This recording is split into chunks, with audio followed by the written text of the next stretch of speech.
Hi there folks, welcome back to the IB and Andy Fishing channel. While you're here, hit the subscribe button, hit it now. Good job, thank you very much, you are in the club. What a start to the trout season it's been this year, absolute nightmare.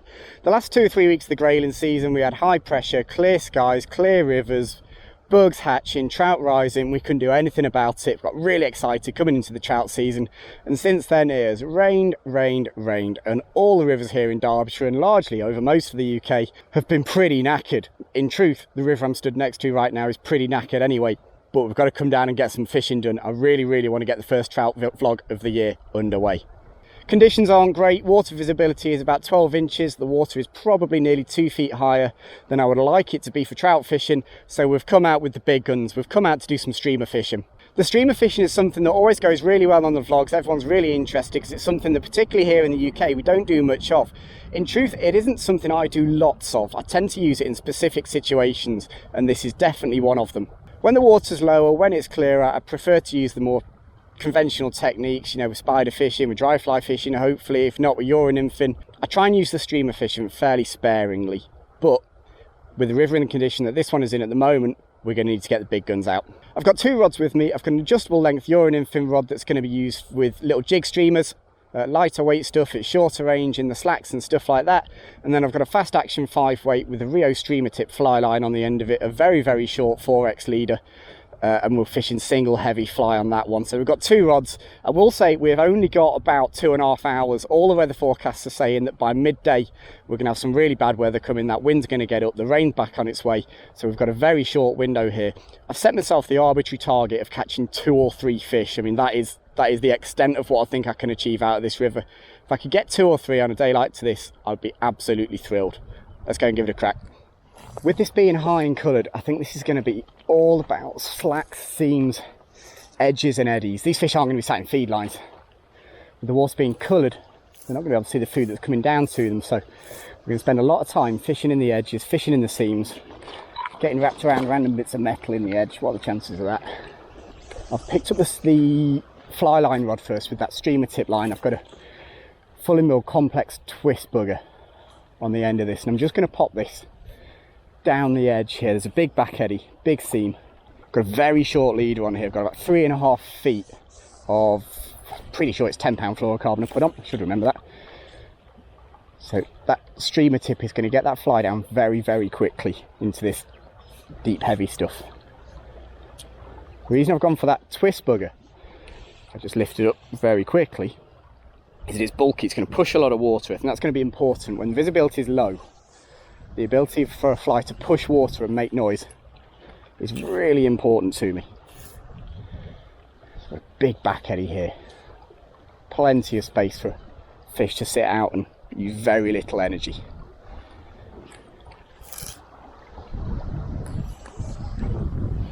I'll probably be a little bit rusty with the casting. It's been quite a long time since I cast a fly line properly, particularly with this streamer tip and heavy streamer on the end. We'll give this a good go. I can already feel that wind is starting to get up. There's a big wind. Oh, was that a fish or was that the bottom? Ooh, I don't know. Could well have been the bottom. There's a wind that's going to bring in the bad weather in the next few hours, and it already feels like it started to get up just in the time that I've been here. I'm not going to fish this too fast because visibility is not great. Really don't want to fish this too quickly. Little tweaks, let it hang, little tweaks, let it hang. Give those fish chance to see it and chance to catch up with it. One of the things that people often do wrong with streamers actually is just fishing too quickly. Conditions are coloured like this. Give those fish a little chance just to see it or hear it and catch up with it. One of the nice things about the river being high is that in theory it enables us to rule out quite a lot of water. So I certainly don't think there's going to be fish sat in feed lines today because they're just not going to see the food that's coming towards them, so I can spend more time in these edges and eddies. Okay, so nothing out of that first pool. I'm not scared of that. I'm not worried about that. I know this is going to be tough. It's just a question of keep moving, keep fishing lots of good looking water. Just sort of hoping that a couple of fish hang themselves. Now, I've come up to another spot. It's just started raining a little bit. I hope that's not that rain here already. I've come up to another spot. It's not dissimilar actually in terms of kind of construction. Big eddy on the inside. Flow line scooting down the outside, but I'm looking at this mulch here. If you're a fish that just wanted to sit and get out of the way, stay out of the flow, this is where you kind of sit and do it. So I've picked up the Euro rig this time. There's not a lot of room around me to make a conventional fly cast, so this is why we've got the Euro rig with us. Just going to pitch that up there with our Euro jig bugger on there and just kind of dink that around the mulchy stuff there. The chance of there being a fish a little bit closer to the structure, actually a little bit closer to where all that stuff is. Trout, particularly once they've got a bit predatory, they do sort of do pike type stuff. Like big trout, I'd say, probably turn more into pike than trout, so they sit up against stuff like that and will ambush anything that comes past their noses. That's going to be an area I'm going to want to get this fly close to, that's for sure. A couple slightly behind me.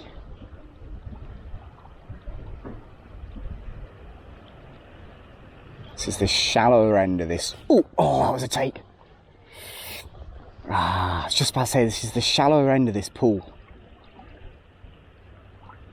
Straight away, first cast in the shallow stuff. Don't think he'll eat that again. He had a pretty good... Was that a fish? I'm not sure what that second one was either. It just went heavy. There was no ferocious wallop or anything, which is kind of what you're hoping for when you're streamer fishing. Yeah, I just wonder if I might have missed one there, on top of the obvious one. Okay, well maybe that gives me something to go at in terms of where they might be in this pool. Perhaps they're sat a bit further back than I thought. Again, I'm not really retrieving this, I'm just bouncing the tip. I feel like retrieving is just going to move the fly too quickly. And make sure they can see it and catch up with it. It's lovely down there. Big slack below me. Trees, cover. Looks like where they should be sat. I know you guys probably haven't got a great view of me here through all these trees and stuff, but I haven't really got anywhere else to put the second camera, and I do just want to have a few more casts at the bottom end here. Follow the data to a certain extent. I've had takes in the shallow stuff and not in the deep stuff, so let's see, are they sat on this shallow shelf?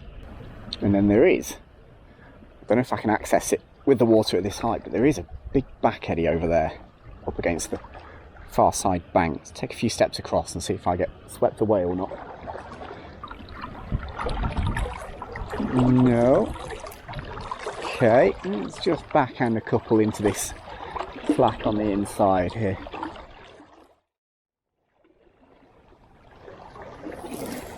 Okie doke, so we've had a take. We've had some sort of indication here that we're not completely flogging a dead horse.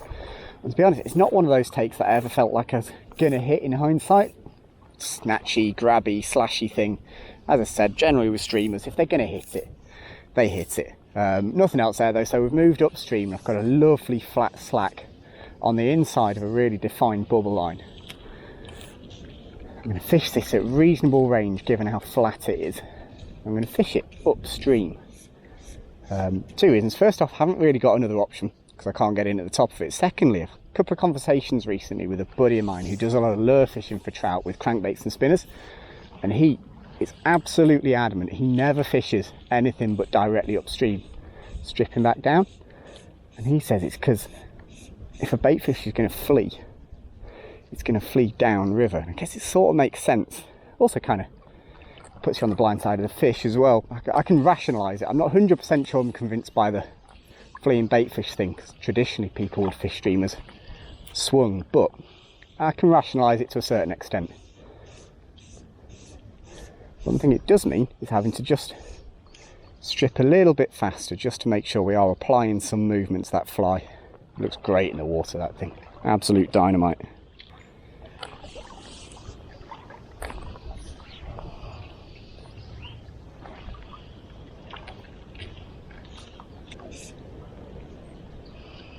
Just going to work up this edge, popping it right up against the bank or as close as I dare get. I'll have the odd one a bit more centrally, but I really do think if there's an ambushing fish, it's going to be down this inside. Okay, I'm just going to leave this inside alone for half a dozen casts. Just want to rest it. So this line lands heavily, the fly lands heavily. Just want to let anything that is down the inside just chill out for a second. So I'm going to make these casts a bit more across the river. Now, there is an area. on the other bank that I could even have a little look at. Squeeze over there a touch. And slack the other side of the feed line. Can I get over there? What's it like for trees over there? There's a bit of danger, but I should be okay.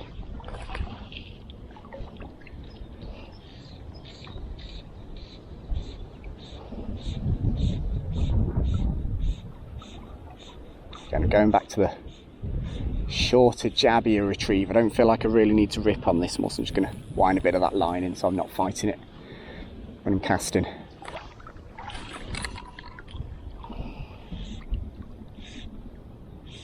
Oh, I'd like to get a little bit closer to that far bank with these actually. The more I look at that spot, the more I like the look of it.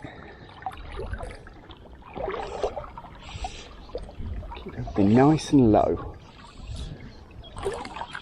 Oh yeah. Yeah. Come on, fish.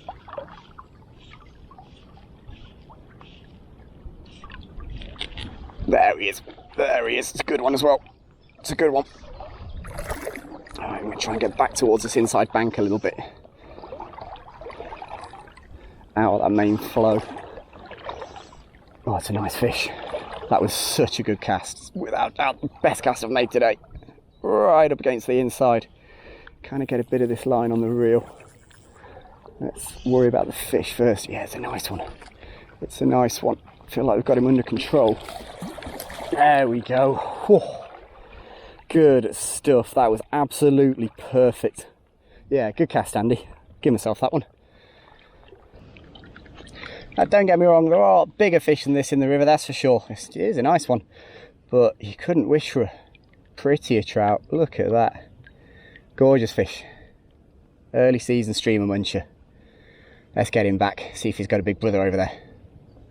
Right, pal. Back you go. Nice.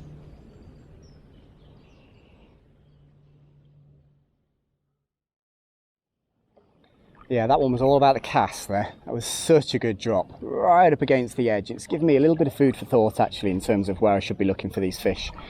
That I could not have walked over and dropped that any closer to that far bank.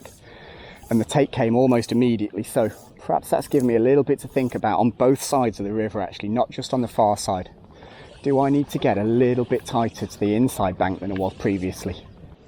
Ooh, that wind, wow. Yeah, that system is definitely coming in. I've been here maybe about an hour and a bit now, and done about 25 minutes worth of fishing. That system is definitely approaching, you can tell from the way that wind's getting up. Walk myself over. I'm sort of split between fishing this on the Euro and fishing this on the fly line. Yeah, I actually think I'm going to pick up the other rod here. I feel like I'd be a bit more accurate with that Euro rig. Yeah, different rod. Okay, so I've done exactly what I said I would, and I've been and picked up the Euro rig. So I just feel like close quarters like this, I can throw this a bit more accurately than I can the fly line. Let's get that over there. Let it drop a bit.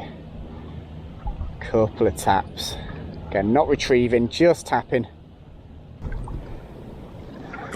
Okay, moved upstream a touch. It enables me to get into this little slack up here. Yeah, exactly there. Is there a trout in there for me? I'm going to have to accept that some of these casts, particularly kind of under the trees on the far bank, are probably just a little bit out of reach.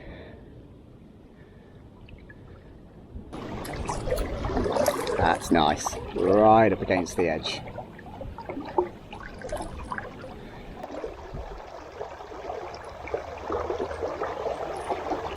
Just tapping this, not retrieving necessarily, just animating it.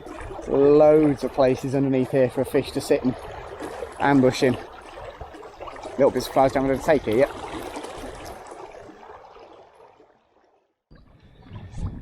Okay, moved up a little bit again, and there's a bit of lay down here that we can't see because of the height of the river. There's a big sunken log over on the far side here. There's also a couple of deeper holes and leaning tree. There's often a bit of weed over there. There's stuff for trout to get in and around. There's also a lot of stuff there for me to get stuck on. So that one was a very conservative first cast. I have to push it a little bit harder than that. I think I can maybe just see the top of the log actually. That's nice. I'm not trying to fish this too fast. Give him plenty of chance to hear it, see it and catch up with it.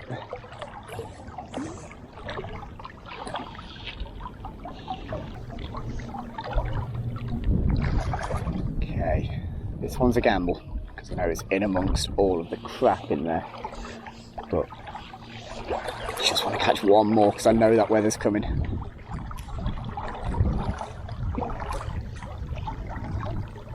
Plenty of stuff down there for fish to get in amongst. You can see where that tree's been kind of lifted off the bank. There are other logs and bits of stick and all sorts of stuff down there for fish to hide in. So that also means stuff for flies to get stuck on. But I think that is the game with this, isn't it? If you're not losing the odd fly, if you're not hitting the far bank every now and again, you're probably not pushing it hard enough. No. I think we'll have to have a move here, and that rain is almost here. If I turn around, see it's very, very grey that way. The blue sky down there has already gone past us. I think if I'm going to get this second fish, if I'm going to hit the target, it's going to have to be pretty soon. Oh, I've just hit those roots there as well. Now, I did say that if you're doing this properly, you're going to lose a few flies. I'm about to lose another one.